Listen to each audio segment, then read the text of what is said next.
Alors, M. Pouliot, en tout premier lieu, félicitations pour cette nomination en tant que maire et avec votre conseil également. Merci beaucoup. Si on regarde durant la campagne, est-ce qu'il y a un moment où vous avez senti que le vent soufflait pour que vous arriviez comme maire à la mairie de Château-Richer?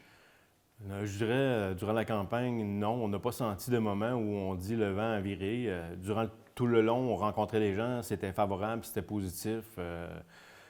L'accueil était bon, mais dire qu'il y a un moment où on a pensé que ça allait changer, non, il n'y en a pas eu. Puis moi, je disais, notre équipe, on se disait, bien, tant que c'est pas terminé, c'est pas terminé. Donc, on va attendre que le dernier bulletin soit compté, puis après ça, on verra les résultats, mais on n'a rien pris pour acquis tout au long de la campagne.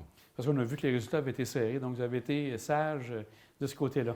Les résultats étaient serrés, mais l'écart est quand même plus grand qu'avec l'élection de 2019. Parce qu'en 2019, les gens avaient gagné en moyenne avec 90 voix de majorité. On s'attendait que ça allait être serré, ça c'est sûr. C'est pour ça qu'on ne prenait rien pour acquis.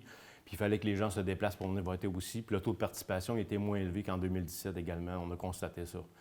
Donc on espère que la prochaine fois, les gens vont plus se déplacer. Je pense que les votes au niveau municipal sont très importants, puis il faut que les gens se prononcent.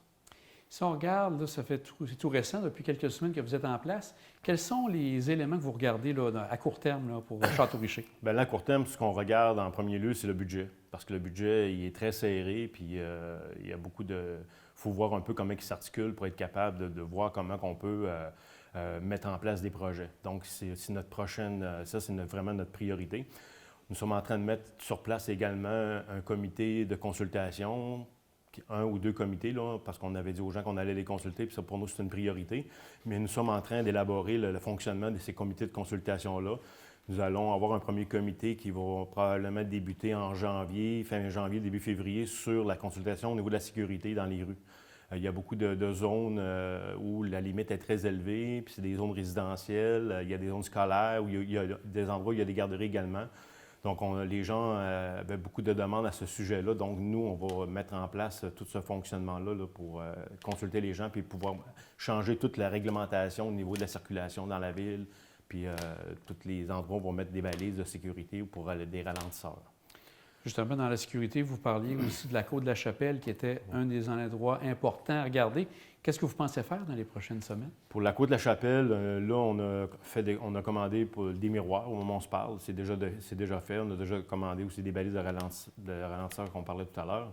Mais la Côte de la Chapelle, on est en train de regarder aussi le mur de sécurité qui est là. On est en train de regarder à qui appartient. Est-ce qu'il appartient à la Ville ou il appartient au ministère des Transports? L'information que j'ai au moment où on se parle, c'est que ça appartient à la Ville. Donc là, on va regarder avec le ministère des Transports qui l'ont mis en place pour voir la solidité du mur, pour pouvoir augmenter les balises de sécurité aussi, comme on en avait déjà parlé.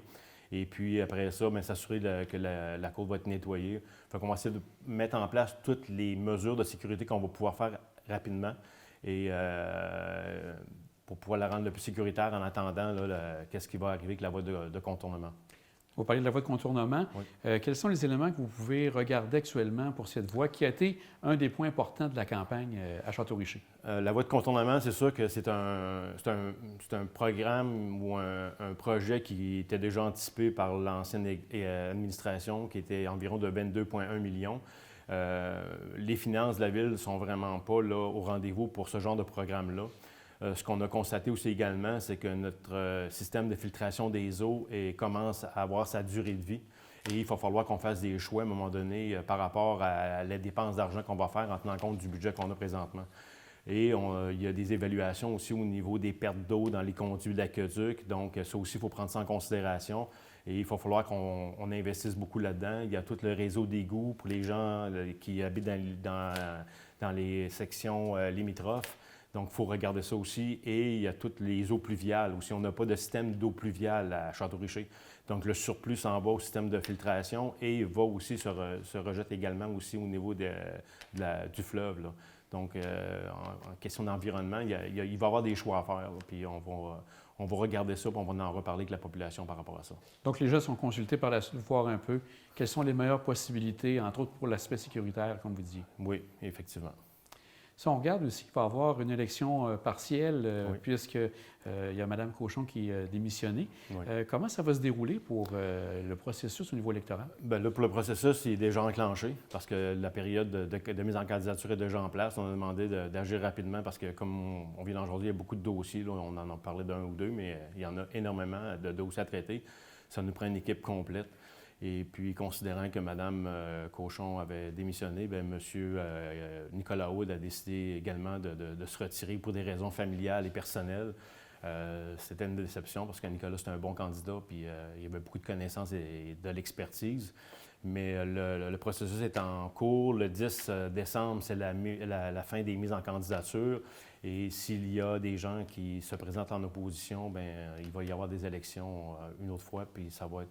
les dates sont déjà affichées là, pour les élections. Donc, il y a 2 postes, si je comprends bien, qui sont oui. à combler. Effectivement, il y a 2 postes, Mme Cochon et M. Hood.